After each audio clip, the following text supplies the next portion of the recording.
So we're sort of bushwhacking our way uphill from David Hill's farm to Gideon Rickard's farm.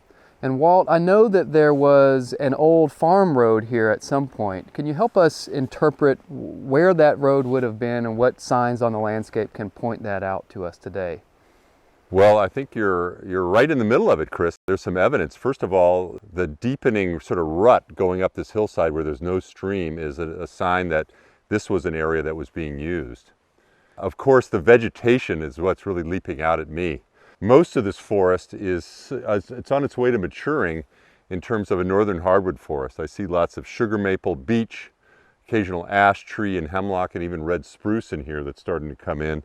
But what stands out are these big paper birches, beautiful big paper birches reaching all the way up into the canopy. And if you look at where they are growing, they're growing right out. Boy, there's a whole string of them looking up that way. I could see 5 or 6 or 7 that are growing right on the edges of this road. As we think about the natural history of birches, we know they have some requirements. You know, one of them is they need lots of light. So it would make sense that these got established as this landscape was being abandoned. They also, their seeds, in order to germinate, they're very small.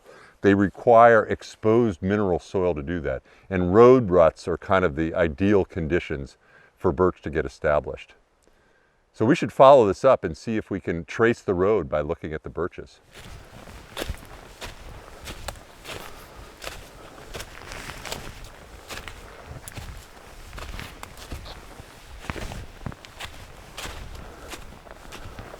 We're coming up on a really cool old stone wall here, Walt. Oh, that looks excellent. Look at it. It's still a strange thing for me to see. Like, why is there this stone wall in the middle of the woods? Yeah. Boy, this is a beauty. I mean, compared to the crumbling foundation at the David Hill site, this one still has a lot of integrity to it. Although I have to say it's probably equally old. I know when you're teaching about the different economic farming eras, you teach a lot about the sheep eras, and this is pretty much contemporary with what's the sheep era in Vermont, which really, you know, is like 1820 to 1850, from what I understand, Right. at its real heyday then. And these stone walls are a testament to a couple of things. First of all, the building material itself, stone, it was really important because by that time pretty much the trees had been removed and they couldn't build those zigzagging stacked fences that they'd done earlier, that the early settlers had done. And so they used the material that was available, and that's the glacial till that mantles these hillsides that the soils are forming in. And through freeze-thaw action, stones just kept rising up through the soil level each winter and spring.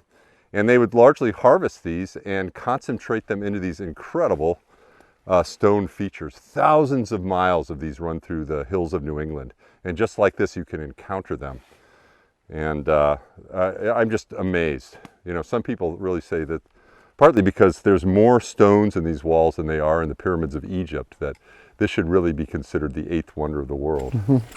That's awesome. And it's a testament to land use history, even though we're in this forest. Yeah, it makes sense from a land use perspective that after you've cleared all of the forest, and this land here isn't particularly susceptible to being used as cultivated croplands, but it is susceptible to grazing. So it makes sense that there was that transition from deforestation and extracting timber to grazing sheep on the landscape.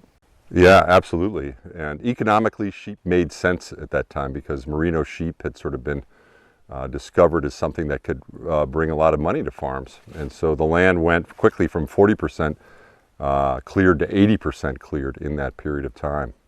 Still building these, having built some walls in my day, this is a lot of work, and it's in remarkably good shape. And oftentimes you can actually see the art of the builder or of the group of builders who were doing it. Sometimes you can pick out, you know, who worked on a particular wall section. And it was laborious. From the records I've read, one day's work, if you were lucky, you could build 10 to 20 feet of wall.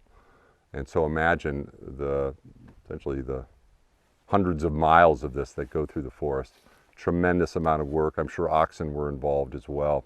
But what's kind of cool too is that you can look at the architecture of the wall itself and tell whether it was being built as essentially a pasture boundary or an area that you were trying to keep animals out of so they wouldn't feed on crops and garden plants that were growing, or if it was actually something that they were clearing the land, removing the stones, and creating an area for cultivation.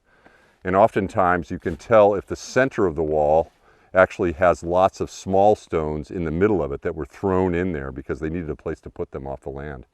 And so this one to me doesn't look like that. You know, it looks like this was a sheep pasture boundary of some kind in which they were trying to keep animals out or animals in, one way or the other. And this one is standing really well still, formed out of all this glacial till of the local landscape. This is essentially the schist in the Green Mountains. It is the main constituency of this rock. Occasionally you'll find a piece of granite tucked in there that was carried here by the glacier, but most of this is the Underhill Formation, likely. Really cool.